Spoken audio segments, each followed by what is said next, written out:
Escuchan ustedes la lectura del libro El deseado de todas las gentes. Capítulo 80. En la tumba de José.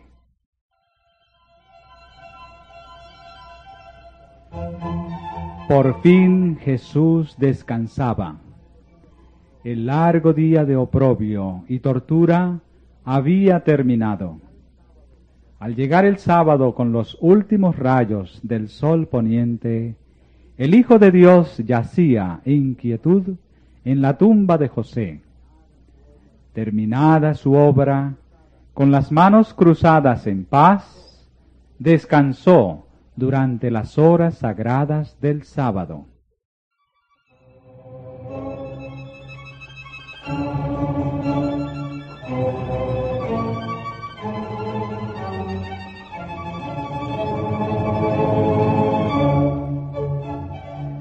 Al principio, el Padre y el Hijo habían descansado el sábado después de su obra de creación. Cuando fueron acabados los cielos y la tierra y todo su ornamento, el Creador y todos los seres celestiales se regocijaron en la contemplación de la gloriosa escena. Las estrellas todas del alba alababan y se regocijaban todos los hijos de Dios. Ahora Jesús descansaba de la obra de la redención, y aunque había pesar entre aquellos que le amaban en la tierra, había gozo en el cielo. La promesa de lo futuro era gloriosa a los ojos de los seres celestiales. Una creación restaurada, una raza redimida, que por haber vencido el pecado, nunca más podría caer. Era lo que Dios y los ángeles veían como resultado de la obra concluida por Cristo. Con esta escena está para siempre vinculado el día en que Cristo descansó, porque su obra es perfecta, y todo lo que Dios hace, eso será perpetuo. Cuando se produzca la restauración de todas las cosas, de la cual habló Dios por boca de sus santos profetas, que ha habido desde la antigüedad, el sábado de la creación, el día en que Cristo descansó en la tumba de José, será todavía un día de reposo y regocijo.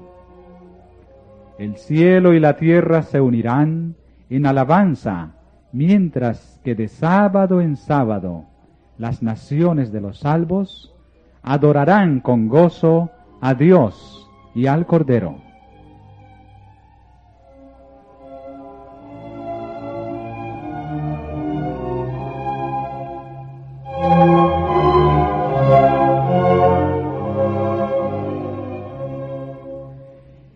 En los acontecimientos finales del día de la crucifixión, se dieron nuevas pruebas del cumplimiento de la profecía y nuevos testimonios de la divinidad de Cristo.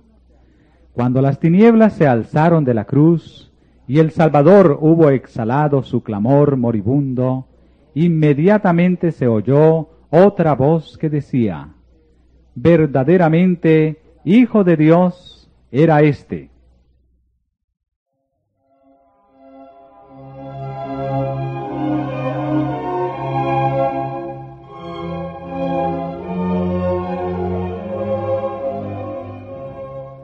Estas palabras no fueron pronunciadas en un murmullo. Todos los ojos se volvieron para ver de dónde venían. ¿Quién había hablado? Era el centurión, el soldado romano. La divina paciencia del Salvador y su muerte repentina, con el clamor de victoria en los labios, habían impresionado a ese pagano. En el cuerpo magullado y quebrantado que pendía de la cruz, el centurión reconoció la figura del Hijo de Dios. No pudo menos que confesar su fe. Así se dio nueva evidencia de que nuestro Redentor iba a ver del trabajo de su alma. En el mismo día de su muerte, 3 hombres, que diferían ampliamente el uno del otro, habían declarado su fe. El que comandaba la guardia romana, el que llevó la cruz del Salvador y el que murió en la cruz a su lado.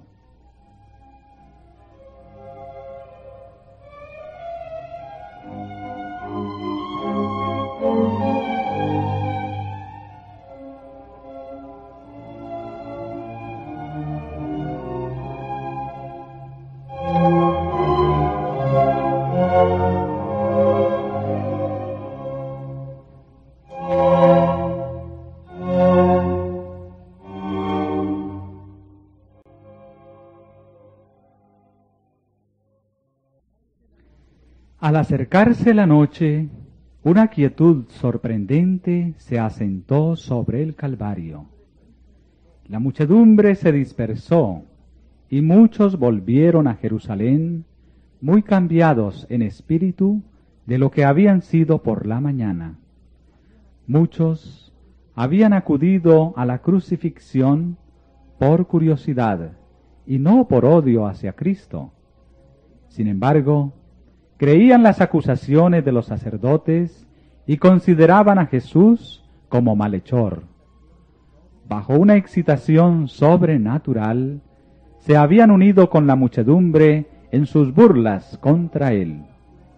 Pero cuando la tierra fue envuelta en negrura y se sintieron acusados por su propia conciencia, se vieron culpables de un gran mal.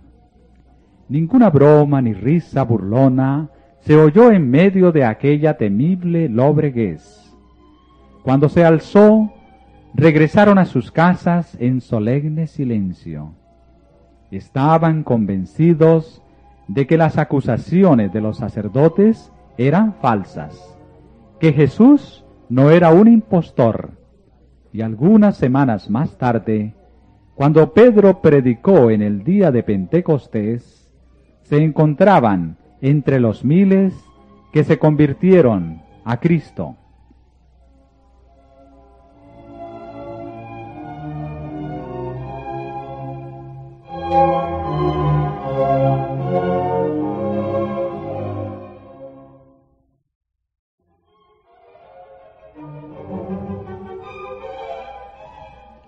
Pero los dirigentes judíos no fueron cambiados por los acontecimientos que habían presenciado.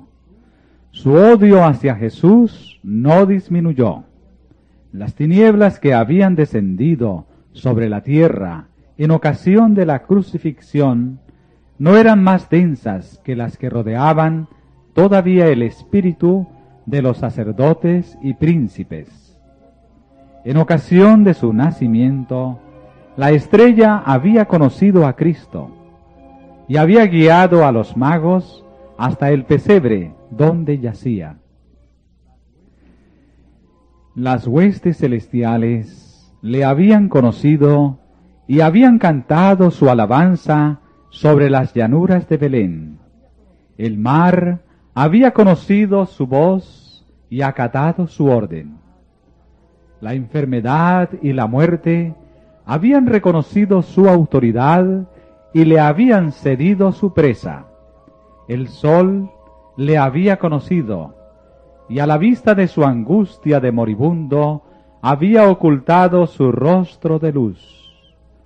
Las rocas le habían conocido, y se habían desmenuzado en fragmentos a su clamor. La naturaleza inanimada había conocido a Cristo y había atestiguado su divinidad. Pero los sacerdotes y príncipes de Israel no conocieron al Hijo de Dios.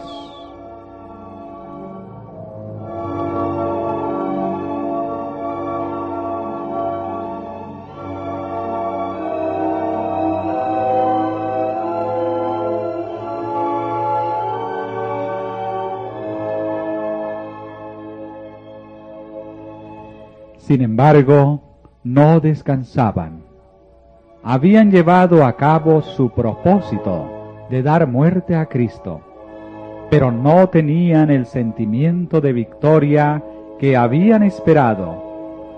Aún en la hora de su triunfo aparente, estaban acosados por dudas en cuanto a lo que iba a suceder luego. Habían oído el clamor: «Consumado es. Padre, en tus manos encomiendo mi espíritu». Habían visto partirse las rocas, habían sentido el poderoso terremoto y estaban agitados e intranquilos.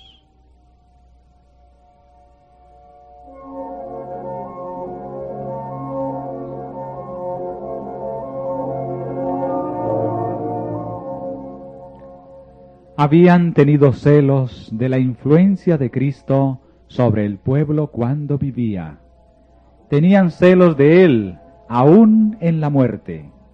Temían más, mucho más, al Cristo muerto de lo que habían temido jamás al Cristo vivo. Temían que la atención del pueblo fuese dirigida aún más a los acontecimientos que acompañaron su crucifixión. Temían los resultados de la obra de ese día. Por ningún pretexto querían que su cuerpo permaneciese en la cruz durante el sábado. El sábado se estaba acercando y su santidad quedaría violada si los cuerpos permanecían en la cruz.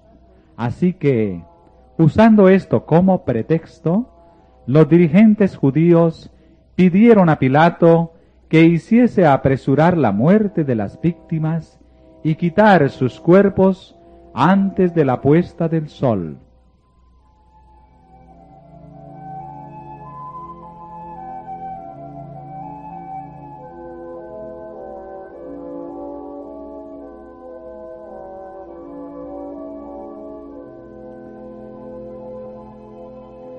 Pilato tenía tan poco deseo como ellos de que el cuerpo de Jesús permaneciese en la cruz.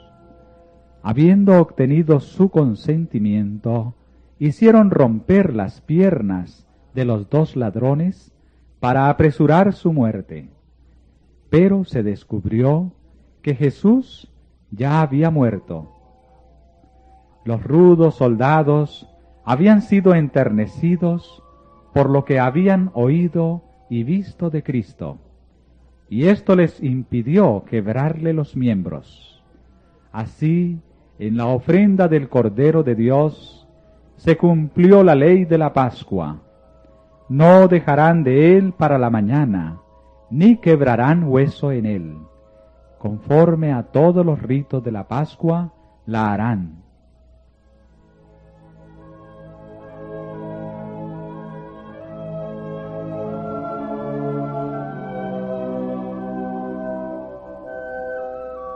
Los sacerdotes y príncipes se asombraron al hallar que Cristo había muerto. La muerte de cruz era un proceso lento. Era difícil determinar cuándo cesaba la vida. Era algo inaudito que un hombre muriese 6 horas después de la crucifixión. Los sacerdotes querían estar seguros de la muerte de Jesús, y a sugestión suya, un soldado dio un lanzazo al costado del Salvador. De la herida así hecha, fluyeron 2 copiosos y distintos raudales, uno de sangre, el otro de agua. Esto fue notado por todos los espectadores, y Juan anota el suceso muy definidamente. Dice: uno de los soldados le abrió el costado con una lanza, y luego salió sangre y agua. Y el que lo vio da testimonio, y su testimonio es verdadero. Y él sabe que dice verdad, para que vosotros también creáis. porque estas cosas fueron hechas para que se cumpliese la Escritura: hueso no quebrantaréis de él. Y también otra Escritura dice: mirarán al que traspasaron.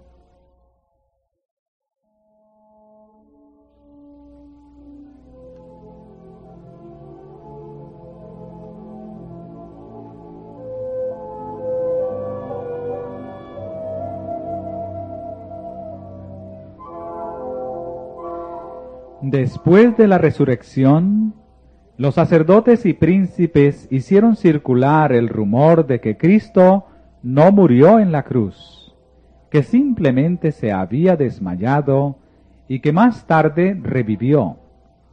Otro rumor afirmaba que no era un cuerpo real de carne y hueso, sino la semejanza de un cuerpo, lo que había sido puesto en la tumba. La acción de los soldados romanos desmiente estas falsedades. No le rompieron las piernas porque ya estaba muerto. Para satisfacer a los sacerdotes, le atravesaron el costado. Si la vida no hubiese estado ya extinta, esta herida le habría causado una muerte instantánea.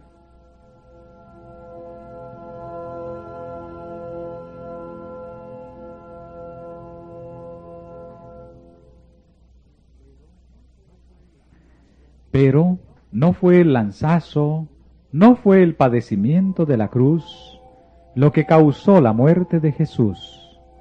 Ese clamor, pronunciado con grande voz, en el momento de la muerte, el raudal de sangre y agua que fluyó de su costado, declaran que murió por quebrantamiento del corazón. Su corazón fue quebrantado por la angustia mental, fue muerto por el pecado del mundo.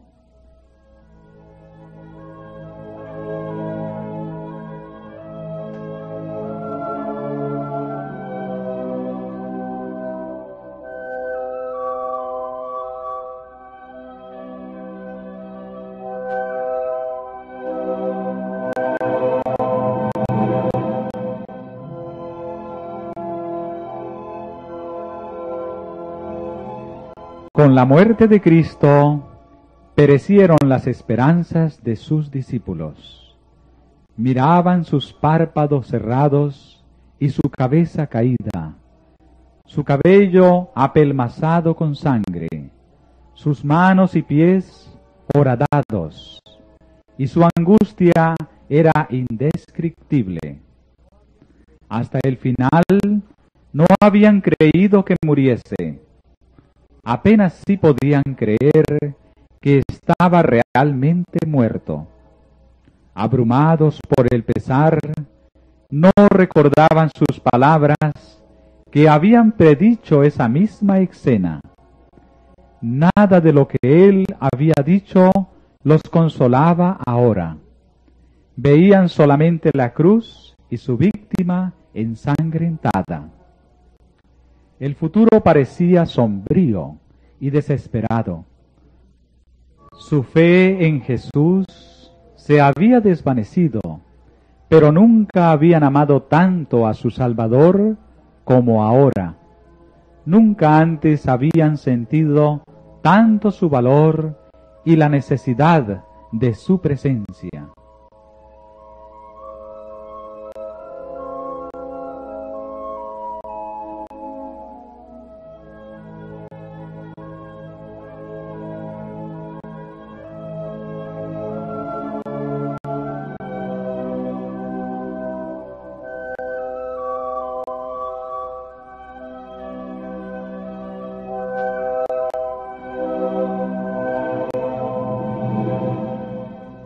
Aún en la muerte, el cuerpo de Cristo era precioso para sus discípulos. Anhelaban darle una sepultura honrosa, pero no sabían cómo lograrlo. La traición contra el gobierno romano era el crimen por el cual Jesús había sido condenado y las personas ajusticiadas por esta ofensa eran remitidas a un lugar de sepultura especialmente provisto para tales criminales. El discípulo Juan y las mujeres de Galilea habían permanecido al pie de la cruz. No podían abandonar el cuerpo de su Señor en manos de los soldados insensibles para que lo sepultasen en una tumba deshonrosa.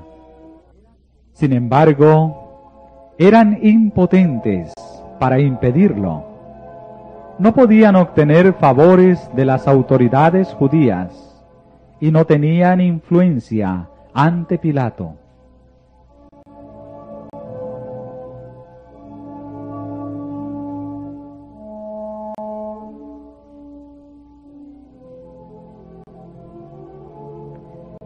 En esta emergencia, José de Arimatea y Nicodemo vinieron en auxilio de los discípulos.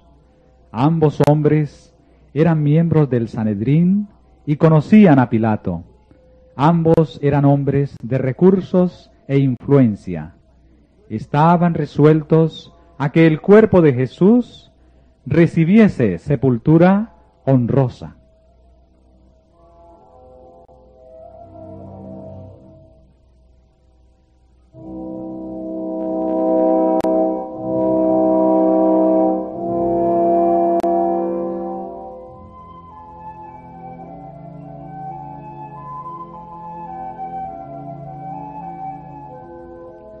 José fue osadamente a Pilato y le pidió el cuerpo de Jesús. Por primera vez supo Pilato que Jesús estaba realmente muerto. Informes contradictorios le habían llegado acerca de los acontecimientos que habían acompañado la crucifixión, pero el conocimiento de la muerte de Cristo le había sido ocultado a propósito. Pilato había sido advertido por los sacerdotes y príncipes contra el engaño de los discípulos de Cristo respecto de su cuerpo. Al oír la petición de José, mandó llamar al centurión que había estado encargado de la cruz y supo con certeza la muerte de Jesús. También oyó de él un relato de las escenas del Calvario que confirmaba el testimonio de José.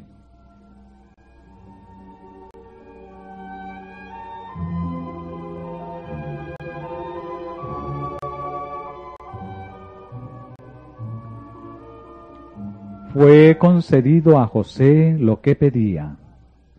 Mientras Juan se preocupaba por la sepultura de su maestro, José volvió con la orden de Pilato de que le entregasen el cuerpo de Cristo. Y Nicodemo vino trayendo una costosa mezcla de mirra y aloes, que pesarían alrededor de unos 40 kilos, para embalsamarle. Imposible habría sido tributar mayor respeto en la muerte a los hombres más honrados de toda Jerusalén. Los discípulos se quedaron asombrados al ver a estos ricos príncipes tan interesados como ellos en la sepultura de su Señor.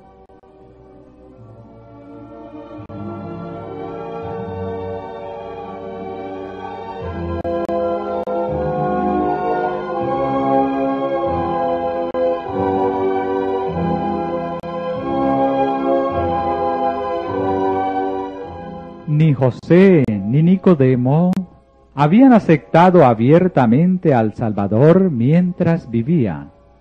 Sabían que un paso tal los habría excluido del Sanedrín y esperaban protegerle por su influencia en los concilios. Durante un tiempo pareció que tenían éxito, pero los astutos sacerdotes, viendo cómo favorecían a Cristo, habían estorbado sus planes. En su ausencia, Jesús había sido condenado y entregado para ser crucificado. Ahora que había muerto, ya no ocultaron su adhesión a él. Mientras los discípulos temían manifestarse abiertamente como adeptos suyos, José y Nicodemo acudieron osadamente en su auxilio.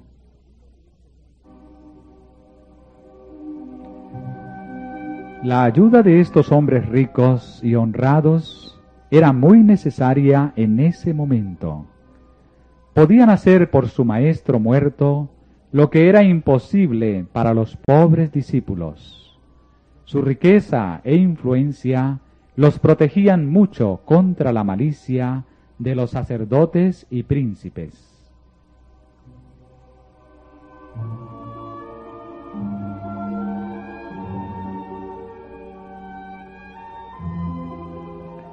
Con suavidad y reverencia bajaron con sus propias manos el cuerpo de Jesús. Sus lágrimas de simpatía caían en abundancia mientras miraban su cuerpo magullado y lacerado. José poseía una tumba nueva, tallada en una roca. Se la estaba reservando para sí mismo, pero estaba cerca del Calvario y ahora la preparó para Jesús. El cuerpo, juntamente con las especias traídas por Nicodemo, fue envuelto cuidadosamente en un sudario, y el Redentor fue llevado a la tumba. Allí, los 3 discípulos enderezaron los miembros heridos y cruzaron las manos magulladas sobre el pecho sin vida. Las mujeres galileas vinieron para ver si se había hecho todo lo que podía hacerse por el cuerpo muerto de su amado Maestro. Luego vieron cómo se hacía rodar la pesada piedra contra la entrada de la tumba, y el Salvador fue dejado en el descanso. Las mujeres fueron las últimas que quedaron al lado de la cruz, y las últimas que quedaron al lado de la tumba de Cristo. Mientras las sombras vespertinas iban cayendo, María Magdalena y las otras Marías permanecían al lado del lugar donde descansaba su Señor, derramando lágrimas de pesar por la suerte de aquel a quien amaban. Y vueltas, reposaron el sábado conforme al mandamiento.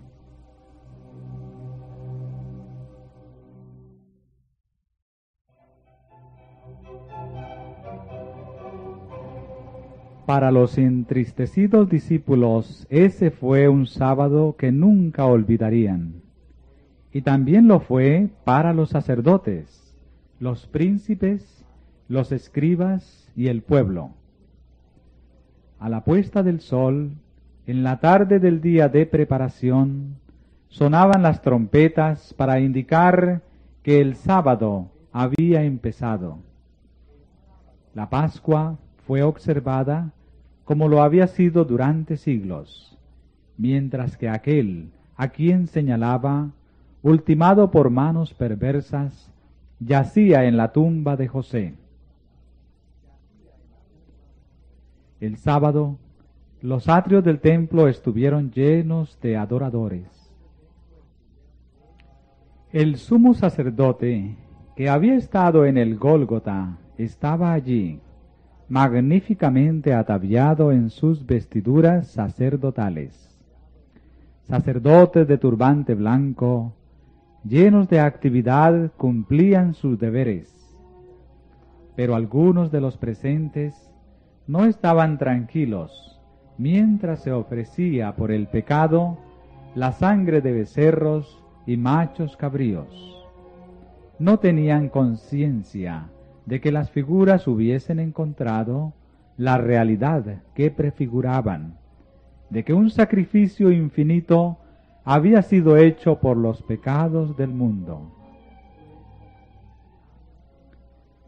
no sabían que no tenía ya más valor el cumplimiento de los ritos ceremoniales.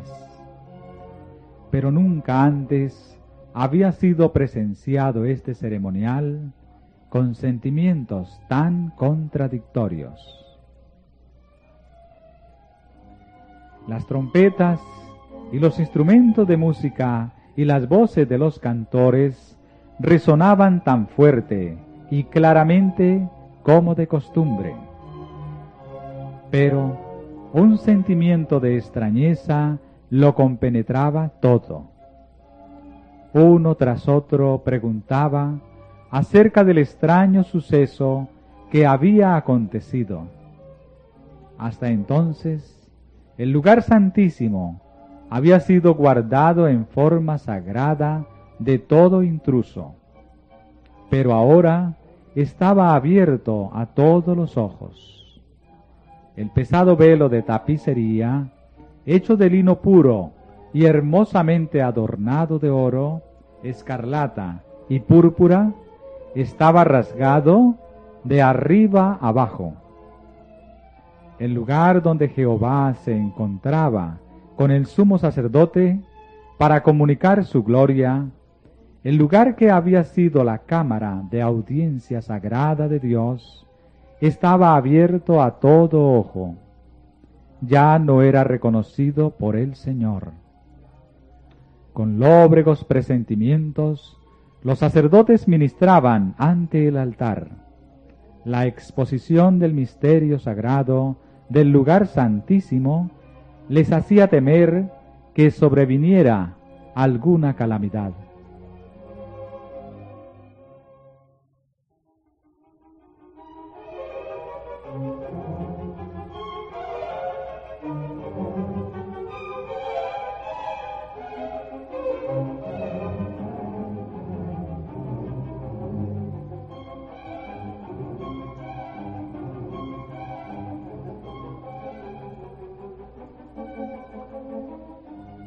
Muchos espíritus repasaban activamente los pensamientos iniciados por las escenas del Calvario.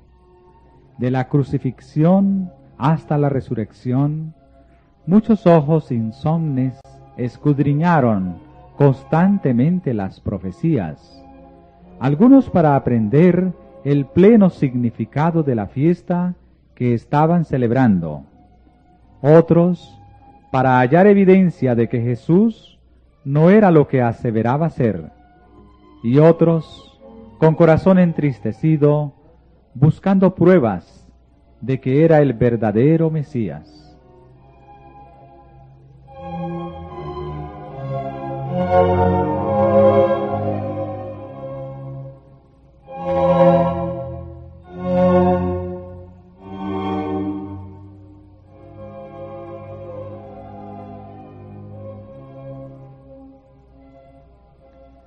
Aunque escudriñando con diferentes objetos en vista, todos fueron convencidos de la misma verdad, a saber, que la profecía había sido cumplida en los sucesos de los últimos días, y que el crucificado era el Redentor del mundo. Muchos de los que en esa ocasión participaron del ceremonial no volvieron nunca a tomar parte en los ritos pascuales. Muchos, aun entre los sacerdotes, se convencieron del verdadero carácter de Jesús. Su escrutinio de las profecías no había sido inútil, y después de su resurrección le reconocieron como el Hijo de Dios.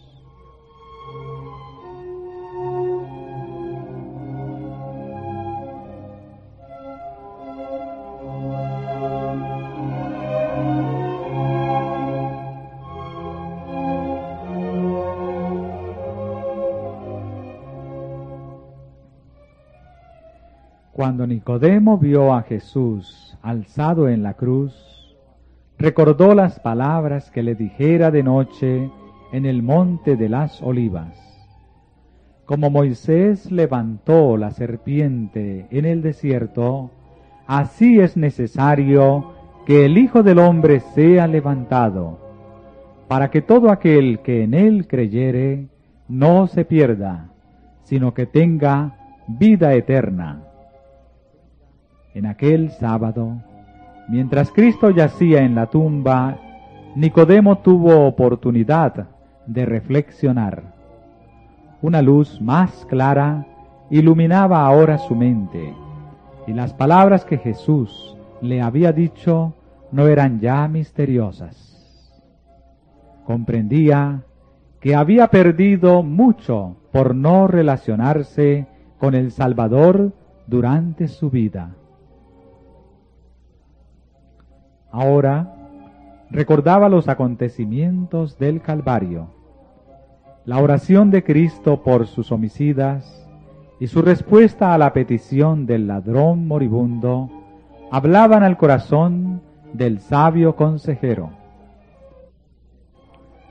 Volvía a ver al Salvador en su agonía, volvía a oír ese último clamor, consumado es, emitido como palabras de un vencedor. Volvía a contemplar la tierra que se sacudía, los cielos oscurecidos, el velo desgarrado, las rocas desmenuzadas, y su fe quedó establecida para siempre. El mismo acontecimiento que destruyó las esperanzas de los discípulos convenció a José y a Nicodemo de la divinidad de Jesús. Sus temores fueron vencidos por el valor de una fe firme e inquebrantable.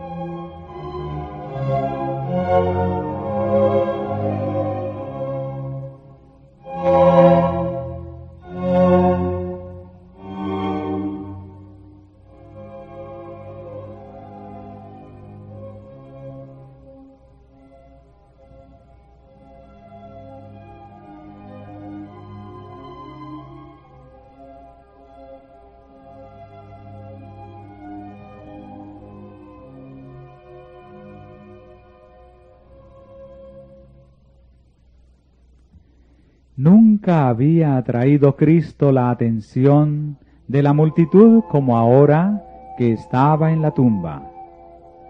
Según su costumbre, la gente traía a sus enfermos y dolientes a los atrios del templo preguntando: ¿quién nos puede decir dónde está Jesús de Nazaret?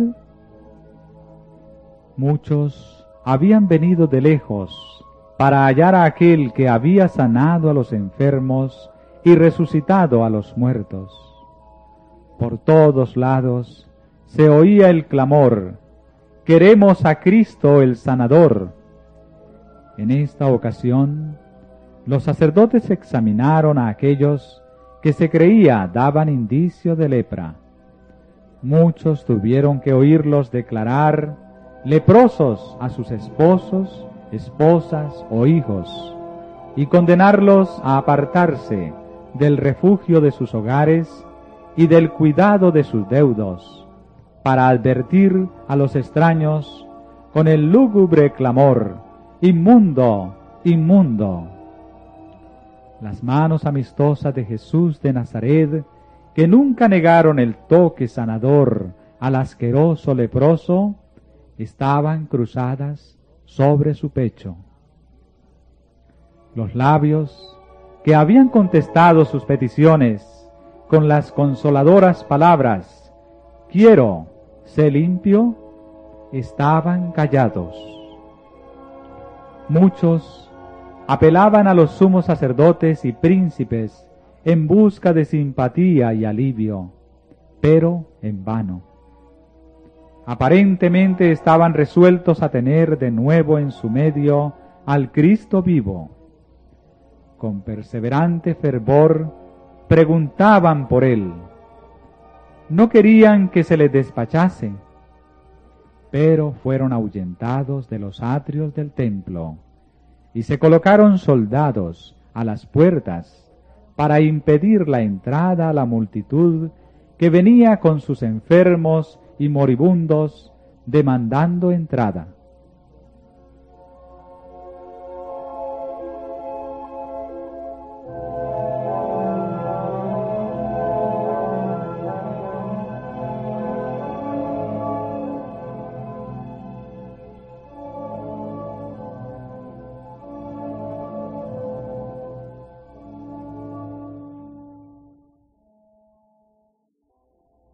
Los que sufrían y habían venido para ser sanados por el Salvador quedaron abatidos por el chasco.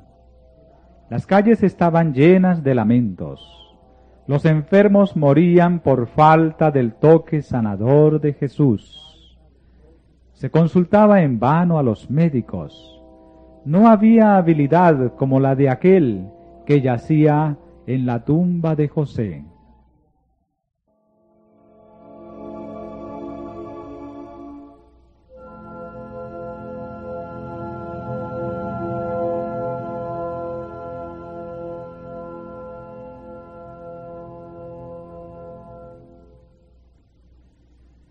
Los lamentos de los dolientes infundieron a millares de espíritus la convicción de que se había apagado una gran luz en el mundo.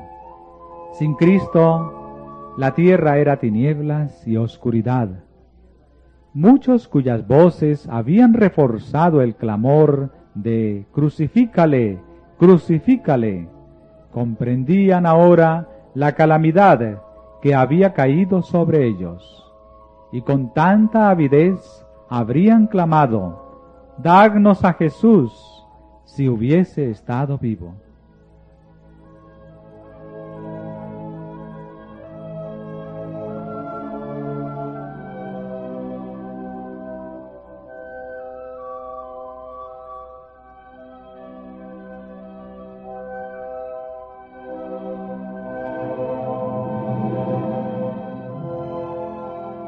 Cuando la gente supo que Jesús había sido ejecutado por los sacerdotes, empezó a preguntar acerca de su muerte. Los detalles de su juicio fueron mantenidos tan en secreto como fue posible, pero durante el tiempo que estuvo en la tumba, su nombre estuvo en millares de labios, y los informes referentes al simulacro de juicio a que había sido sometido y a la inhumanidad de los sacerdotes y príncipes circularon por doquiera. Hombres de intelecto pidieron a estos sacerdotes y príncipes que explicasen las profecías del Antiguo Testamento concernientes al Mesías, y éstos, mientras procuraban fraguar alguna mentira en respuesta, parecieron enloquecer. No podían explicar las profecías que señalaban los sufrimientos y la muerte de Cristo, y muchos de los indagadores se convencieron de que las Escrituras se habían cumplido.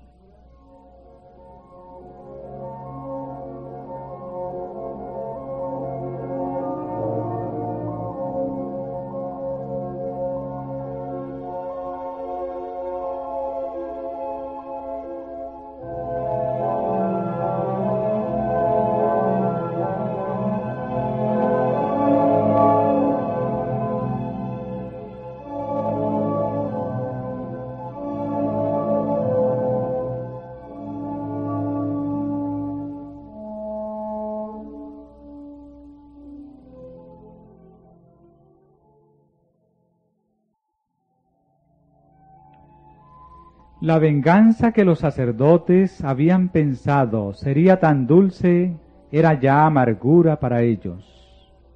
Sabían que el pueblo los censuraba severamente y que los mismos en quienes habían influido contra Jesús estaban ahora horrorizados por su vergonzosa obra. Estos sacerdotes habían procurado creer que Jesús era un impostor, pero era en vano. Algunos de ellos habían estado al lado de la tumba de Lázaro y habían visto al muerto resucitar. Temblaron temiendo que Cristo mismo resucitase de los muertos y volviese a aparecer delante de ellos. Le habían oído declarar que Él tenía poder para deponer su vida y volverla a tomar. Recordaron que había dicho, «Destruid este templo, y en 3 días lo levantaré». Judas le había repetido las palabras dichas por Jesús a los discípulos durante el último viaje a Jerusalén. He aquí, subimos a Jerusalén, y el Hijo del Hombre será entregado a los príncipes de los sacerdotes y a los escribas, y le condenarán a muerte, y le entregarán a los gentiles, para que le escarnezcan, y azoten, y crucifiquen. Mas, al tercer día, resucitará.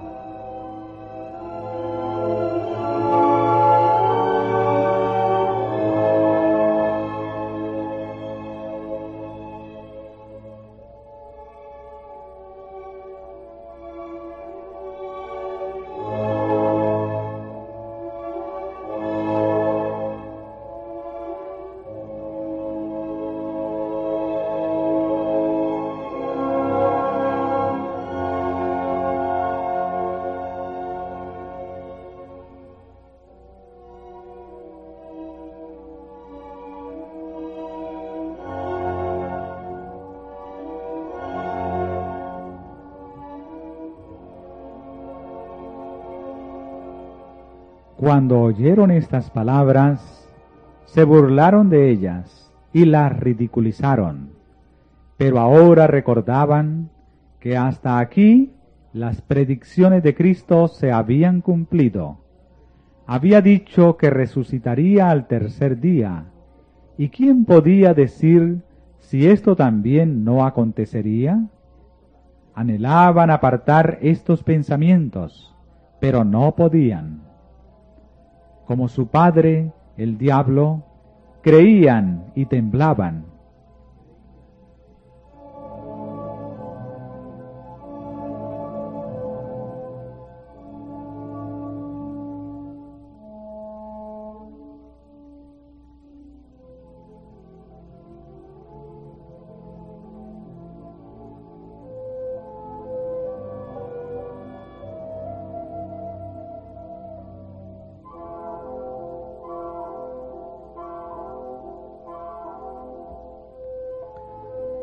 Ahora que había pasado el frenesí de la excitación, la imagen de Cristo se presentaba a sus espíritus. Le contemplaban de pie, sereno y sin quejarse delante de sus enemigos, sufriendo sin un murmullo sus vilipendios y ultrajes. Recordaban todos los acontecimientos de su juicio y crucifixión con una abrumadora convicción de que era el Hijo de Dios. Sentían que podía presentarse delante de ellos en cualquier momento, pasando el acusado a ser acusador, el condenado a condenar, el muerto a exigir justicia en la muerte de sus homicidas.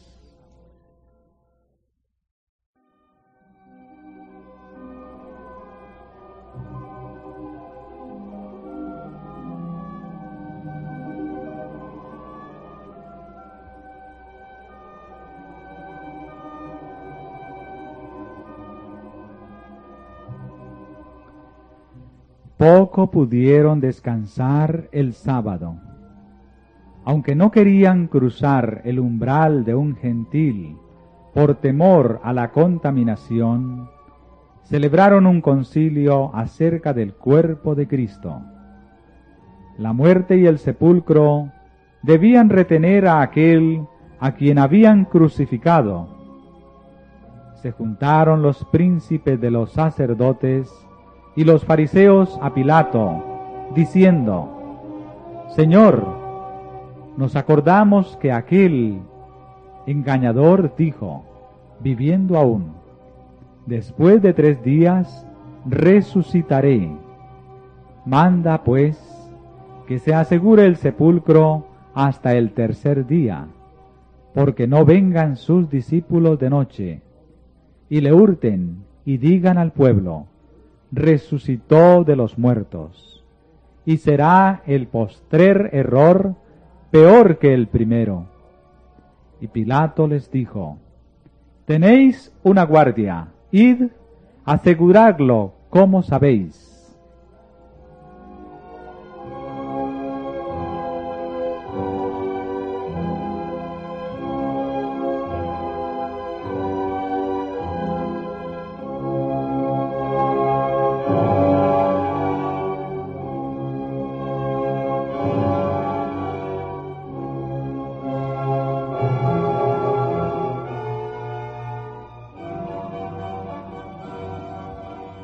Los sacerdotes dieron instrucciones para asegurar el sepulcro. Una gran piedra había sido colocada delante de la abertura. A través de esta piedra pusieron sogas, sujetando los extremos a la roca sólida y sellándolos con el sello romano. La piedra no podía ser movida sin romper el sello. Una guardia de 100 soldados fue entonces colocada en derredor del sepulcro a fin de evitar que se le tocase. Los sacerdotes hicieron todo lo que podían para conservar el cuerpo de Cristo donde había sido puesto. Fue sellado tan seguramente en su tumba como si hubiese de permanecer allí para siempre.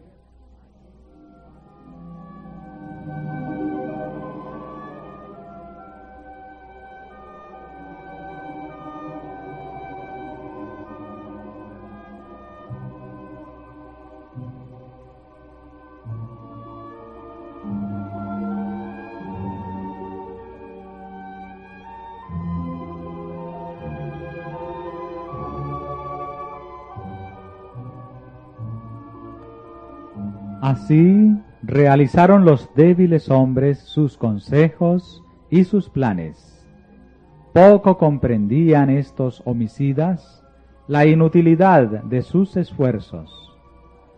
Pero por su acción, Dios fue glorificado. Los mismos esfuerzos hechos para impedir la resurrección de Cristo resultan los argumentos más convincentes para probarla. Cuanto mayor fuese el número de soldados colocados en derredor de la tumba, tanto más categórico sería el testimonio de que había resucitado. Centenares de años antes de la muerte de Cristo, el Espíritu Santo había declarado por el salmista: ¿por qué se amotinan las gentes y los pueblos piensan vanidad? Estarán los reyes de la tierra y príncipes consultarán unidos contra Jehová y contra su ungido. El que mora en los cielos se reirá, el Señor se burlará de ellos. Las armas y los guardias romanos fueron impotentes para retener al Señor de la vida en la tumba. Se acercaba la hora de su liberación.